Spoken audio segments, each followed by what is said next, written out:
was a miller who was poor, but he had one very beautiful daughter.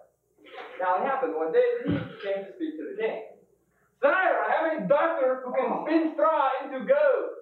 Wow, that is an art that pleases me immensely. If your daughter is as clever as you say, bring her to my castle on the morrow that I may put her to proof.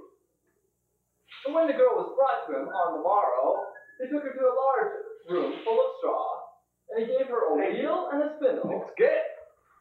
And he said, you must spin all this straw in one night, or you shall be banished from the kingdom. And he shut the door himself, and left her there, sitting all alone. And the poor girl was sitting there and didn't know what to do to save her life. She had no notion how to set to work to spin gold from straw. Her distress grew so great that she began to weep. And in walked a little man.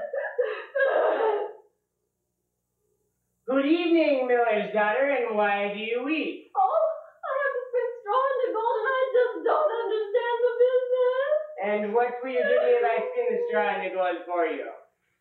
My necklace? Eat your heart out, Jaja. And so saying, the little man took the necklace, seated himself before the wheel, and whir, 3 times around, and all the straw was glistening gold. In the morning, the king came. Good morning.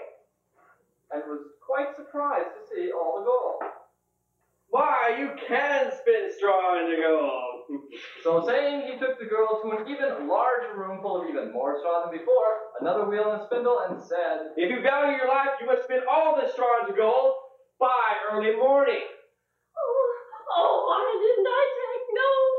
The girl began to cry. Oh. Just then, the door opened, the little man returned and said, good evening, and what will you give me if I spin the straw into gold for you this time?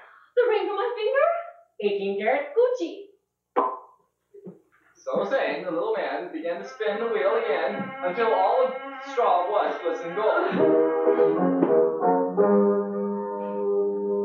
In the morning, the king returned, 40 crowns. Who is that guy?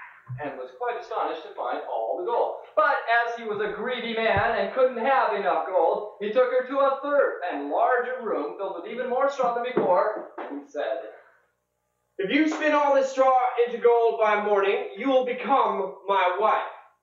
Although she is just a miller's daughter, I will not find one richer in the entire kingdom.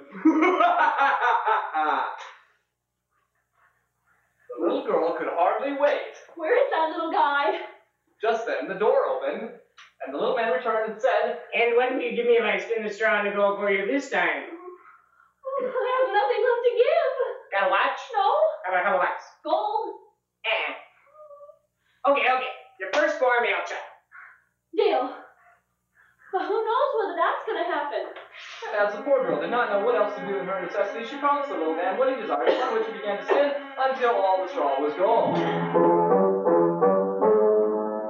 The next morning, the king returned and was quite pleased to find that everything was done as he had bidden. He then caused the wedding to be held, and the miller's pretty daughter became the queen. In a year's time, she brought forth a fine child into the world, and thought no more of the little man, until one day suddenly, the little man returned. And now, your highness, give me what you promised. Oh, I'll give you all the riches in the kingdom if you'll just not take my baby. No, I would rather have something living than all the treasures in the world. The queen began to lament, and to weep. Don't take my baby! The little man had pity upon her. Okay. I will give you 3 days, and at the end of those 3 days, you do not know my name. The child is mine. The queen sat up all night thinking over all the unusual names that she had ever heard. She sent her messengers far and wide throughout the land to discover all the unusual names, and when the little man returned again the very next morning, she told him, Milton? No. Casper? No. Raoul? No. Abdul? No. Fred?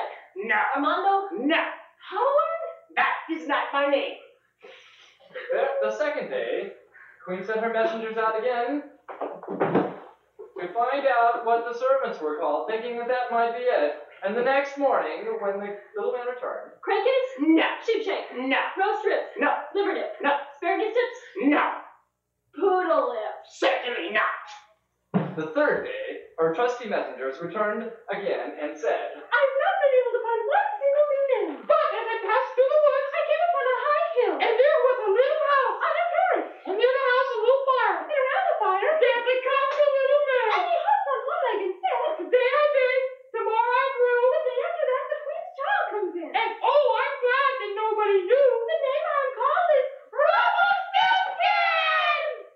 cannot imagine how pleased the queen was to hear of that name. And when the little guy came in the very next day, And now, Your Highness, what is my name? Oh, are you called Jack? Not